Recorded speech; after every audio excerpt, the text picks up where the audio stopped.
Dewa Obat Terkuat, Bab 493. Jika Li Qi mendengarkan di sini, dia tidak akan tahu bagaimana harus berterima kasih kepada Lin Yi karena begitu perhatian dan membantunya menemukan lebih banyak pembunuh. Bagaimana cara dia menanganinya? Xiao Dao bertanya. Bunuh saja pembunuh yang gagal ini. Dia tidak akan membiarkan siapapun pergi dengan mudah jika dia berani membunuh Ye. Karena Lin Yi tidak berpikir untuk mencoba mendapatkan apapun darinya, dia sebaiknya membiarkannya pergi. Biarkan dia pergi. Lin Yi menggelengkan kepalanya, membosankan sekali membunuh orang kecil seperti ini. Jika si pembunuh tidak pingsan, dia akan sangat marah. Dipermalukan oleh Lin Yi mungkin akan menyebabkan dia kehilangan martabatnya sebagai seorang pembunuh. Xiao Dao mengangguk, tidak pernah mempertanyakan kata-kata Lin Yi. Ya, dia mengambil si pembunuh seperti ayam dan menyeretnya pergi. Meskipun Lin Yi meminta untuk melepaskannya, Xiao Dao pasti tidak akan membiarkannya pergi secara langsung. Dia harus mempermalukan dan mengejek para pembunuh ini, jika tidak, bagaimana mereka bisa mengirim orang yang lebih berkuasa. Hanya ketika orang merasa malu barulah mereka bekerja keras untuk mendapatkan kembali mukanya. Saudara Yi, memang ada seorang pembunuh. Pintu kantor terbuka, dan Li Qi masuk dari luar. Dia baru saja mendengar ini, dan bukannya takut, dia malah merasa sangat bersemangat. Akhirnya seseorang akan membunuhnya. Melihat Xiao Dao membawa seseorang keluar, Li Qi tidak bisa menyembunyikan kegembiraan di wajahnya. Jadi, aku bisa dianggap sebagai orang yang sangat penting di keluarga Ye sekarang, kan? Lin Yi tidak bisa menahan tawa. Li Qi ini benar-benar pria yang aneh. Meskipun dia memiliki bakat bisnis terbaik, karakternya tampaknya tidak stabil sama sekali. Dia mengangguk, tentu saja. Anda adalah Jenderal Departemen Pengembangan Pasar saya, dan saya mengandalkan Anda untuk setiap ekspedisi. Kata-kata ini diucapkan dengan begitu indah sehingga Li Qi akan melayang. Dia benar-benar bertanya-tanya apakah dia harus mencari pasangan untuk menahannya agar dirinya tidak benar-benar melayang. Terima kasih atas pujiannya, Saudara Yi. Saya akan segera membuka wilayah yang lebih luas untuk keluarga Ye. Lin Yi mengangguk. Oke, berhentilah bertindak, berhati-hatilah akhir-akhir ini, mungkin ada beberapa pembunuh yang datang untuk mengambil nyawamu. Dia mengatakannya dengan nada meremehkan, dan Li Qi tidak takut setelah mendengarnya, tetapi menjadi lebih bersemangat. Jika ada orang luar di sini, mereka akan berpikir, apakah ada yang salah dengan kedua orang ini? Yang satu secara aktif memprovokasi seorang pembunuh untuk membunuh orang, dan yang lainnya berharap akan dibunuh oleh seorang pembunuh. Ini gila. Li Qi tidak terlalu banyak berpikir dan terus bekerja. Bagaimanapun, dengan Lin Yi, Xiao Dao dan yang lainnya, dia sama sekali tidak mengkhawatirkan keselamatan pribadinya. Ketika Lin Yi turun, Ye Xihan sedang duduk di atas kotak, wajahnya tidak terlihat bagus. Saudaraku, aku sudah lama menunggumu. Apa yang kamu lupa sehingga butuh waktu lama untuk mendapatkannya? Dia tidak bisa menahan diri untuk tidak memutar matanya. Saya khawatir saya tidak akan bisa naik pesawat. Kalau begitu aku tidak akan kembali sekarang. Lin Yi berkata, sesuatu terjadi di sini secara tiba-tiba. Saya harus tinggal 2 hari lagi. Mengapa Anda tidak kembali dulu? Ye Xihan tiba-tiba berdiri, berjalan ke arah Lin Yi, mengangkat kepalanya sedikit dan menatapnya, tidak kembali. Apakah kamu melakukan sesuatu yang menyenangkan tanpa aku? Cukup menarik untuk dibicarakan, sangat mengasyikkan. Lin Yi mengangguk, tapi aku benar-benar tidak bisa membawamu bersamaku. Ye Xihan menarik napas dalam-dalam. Lin Yi jelas ingin membangkitkan nafsu makannya dengan sengaja. Dia memiliki sesuatu yang menyenangkan dan mengasyikkan, tapi dia menolak untuk membawanya bersamanya. Dia mengangguk, oke, bagus sekali. Tuan Lin, Anda cukup jujur. Saya sangat menghargai Anda, jangan menyesalinya. Setelah mengatakan itu, dia mendengus, mengambil kotak itu dan pergi. Lin Yi tersenyum, dengan senang hati. Pada waktu itu, berita tentang kegagalan pembunuh pertama dengan cepat sampai ke Reves. Dia tidak menyangka membunuh orang biasa akan gagal. Pasukan keamanan Ye tampaknya cukup baik. Dia tidak khawatir, jika satu pembunuh gagal, akan ada pembunuh kedua. Dia masih mengetahui aturan organisasi pembunuh tersebut. Adapun harga yang harus mereka bayar, itu urusan mereka sendiri. Lagi pula, penawaran awal adalah harga yang mereka berikan setelah penyelidikan mereka sendiri. Jika Anda merasa nyaman memberikan uang kepada diri sendiri, tentu saja mereka ingin menyelesaikannya. Menarik, sangat menarik. Keluarga Ye ini benar-benar memberi banyak kejutan. Reves mendengus dan terus menunggu kabar. Di saat yang sama, organisasi pembunuh melakukan pembunuhan kedua secara diam-diam.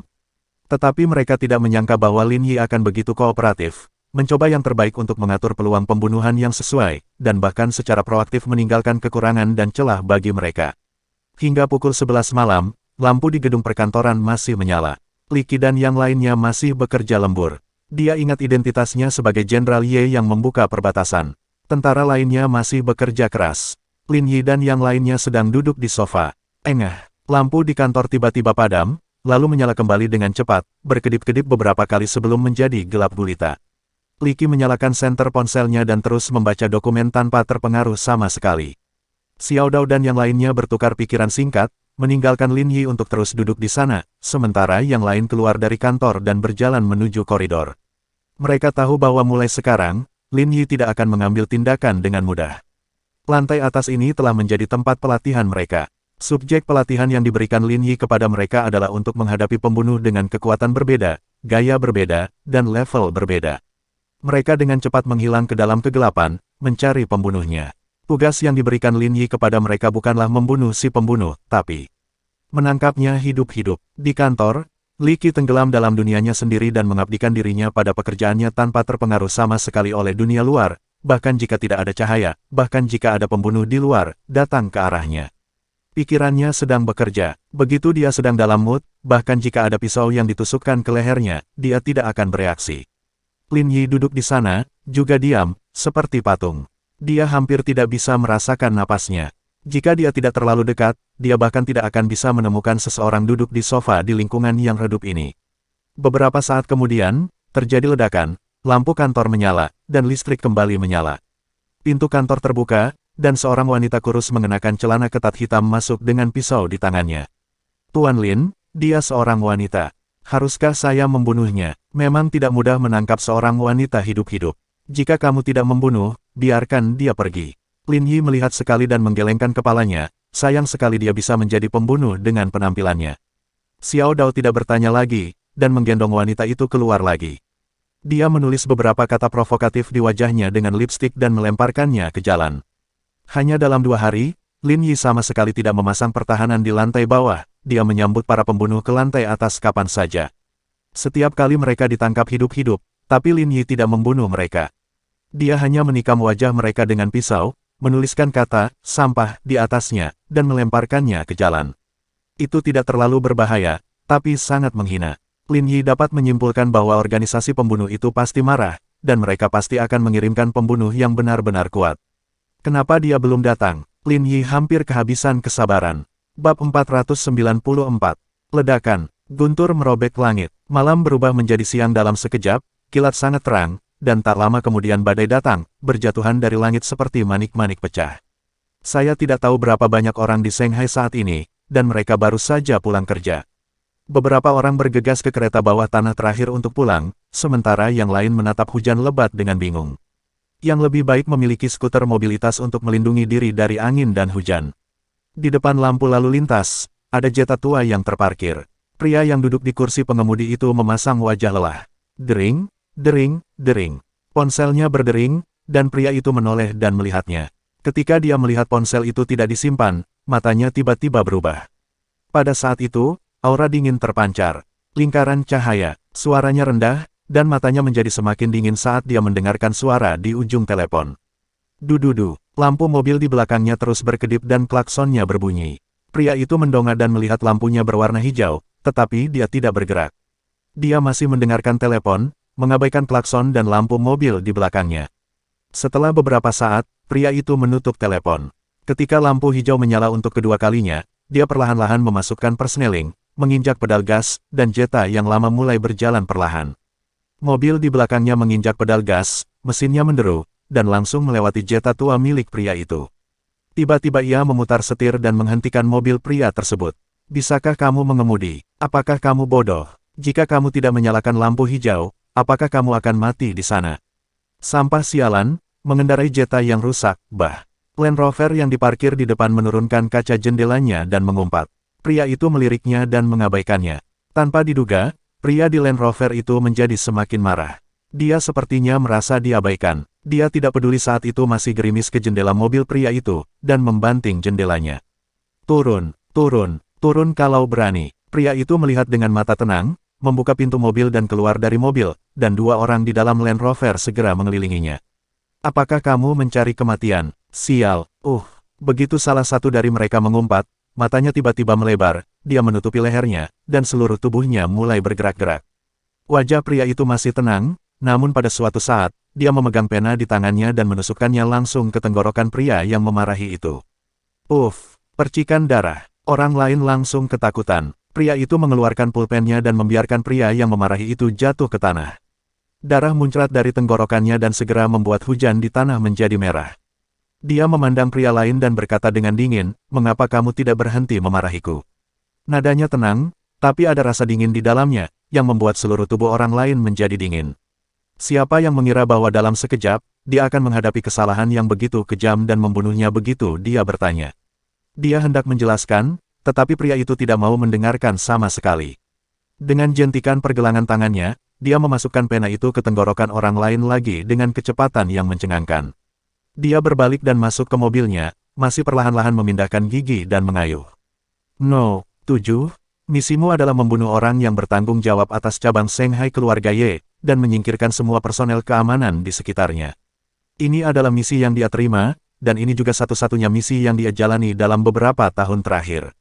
Sebagai pembunuh terkuat yang bersembunyi di Shanghai dalam organisasi pembunuh, dia tidak akan diizinkan untuk mengambil tindakan pada tugas biasa, dan dia tidak mau repot-repot melakukannya. Tapi kudengar mungkin ada master di level master, jadi misi ini seharusnya sedikit menarik. Setidaknya itu akan menambah sedikit kesenangan pada kehidupan penyamaran yang membosankan. Dia langsung berkendara ke kantor Ye di Shanghai. Saat ini, orang-orang itu belum pergi dan masih bekerja, atau mereka sengaja menunggu saya. Pada waktu itu, pekerjaan Li Qi telah selesai, dan dia meregangkan tubuh dan bersiap untuk kembali.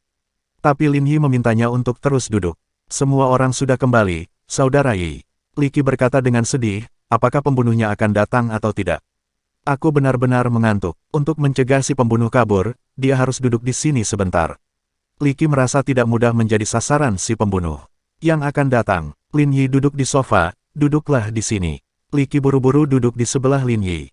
Apakah lampunya akan dimatikan lagi? Tapi tidak, akhirnya di sini, saya pikir organisasi pembunuh dapat menjaga wajahnya dan tetap tenang. Saudara Yi, bukankah pembunuh ini perlu dibunuh? Dia tidak suka. Lin Yi menggelengkan kepalanya, dia suka membunuh secara langsung. Bukankah dia sangat mesum? Jakun Li Qi meluncur. Dia tidak merasa mesum, melainkan ngeri. Jika kata-kata ini tidak keluar dari mulut Lin, dia tidak akan berani mendengarkan. Sekarang, pintu masuk lift di lantai paling atas. Xiao Dao dan yang lainnya sudah siap. Mereka tahu bahwa setelah menunggu begitu lama, orang yang datang sekarang pastilah seorang ahli, dan ahli di antara para pembunuh. Liftnya naik, Xiao Dao dan yang lainnya menahan napas. Ding, lift tiba, pintu terbuka, dan seorang lelaki kurus berdiri di dalam. Dia memiliki rambut panjang, kacamata berbingkai hitam, dan kemeja kotak-kotak. Dia terlihat seperti pekerja kantoran biasa. Tapi ketika dia mengangkat kepalanya dan melihat ke arah Xiao Dao dan yang lainnya, matanya yang dingin lebih menakutkan daripada mata binatang buas. Dia keluar dari lift dan melirik ke arah Xiao Dao dan yang lainnya. Dia tampak sedikit kecewa. Datang, Xiao Dao menggeram dan menjadi orang pertama yang bergegas maju. Ledakan, pertama kali mereka bertemu, kedua tinju mereka bertabrakan dengan keras. Xiao Dao mundur 2 langkah, merasakan rambutnya kesemutan, dan merasa sedikit bersemangat, begitu kuat. Dia mendengus dan menyerang ke depan lagi. Beberapa orang mengepung pria itu dan menyerang, berusaha sekuat tenaga untuk tidak berani menahan diri. Namun pria itu sepertinya tidak ingin membuang waktu terlalu banyak dengan Xiao Dao dan yang lainnya. Tiba-tiba, kecepatannya meningkat, dan dia tiba-tiba sampai di depan Xiao Dao. Dia menebas dengan telapak tangannya, mengenai lengan Xiao Dao, menyebabkan Xiao Dao terbang menjauh. Jika telapak tangan itu dipukul dengan belati, Xiao Dao pasti sudah mati saat ini. Dia memang benar-benar pembunuh. Ekspresi Xiao Dao berubah, dan dia tidak menyangka pihak lain tidak akan membunuhnya. Mengapa? Dia bertanya. Saya tidak berani membunuh rakyatnya. Pria itu berkata dengan tenang, jika Anda ingin saya menjadi rekan tanding bebas, siapa lagi yang bisa melakukannya selain bajingan itu? Dia mendengus, terlihat sedikit tidak senang, tapi juga tampak bahagia. Dia tidak bahagia karena dia telah menjadi rekan tanding gratis, yang sungguh memalukan baginya, raja para pembunuh. Tapi dia senang karena bajingan itu masih mengingatnya. Ledakan, pria itu tidak berbicara omong kosong, memiliki tinju dan tendangan yang cepat, dan sangat mendominasi. Semua gerakannya adalah gerakan mematikan, tetapi tidak mengorbankan nyawa siapapun. Xiao Dao dan yang lainnya menjadi tidak sopan setelah mendengar ini. Jika mereka bisa bersaing dengan master seperti itu, mereka akan melakukan yang terbaik.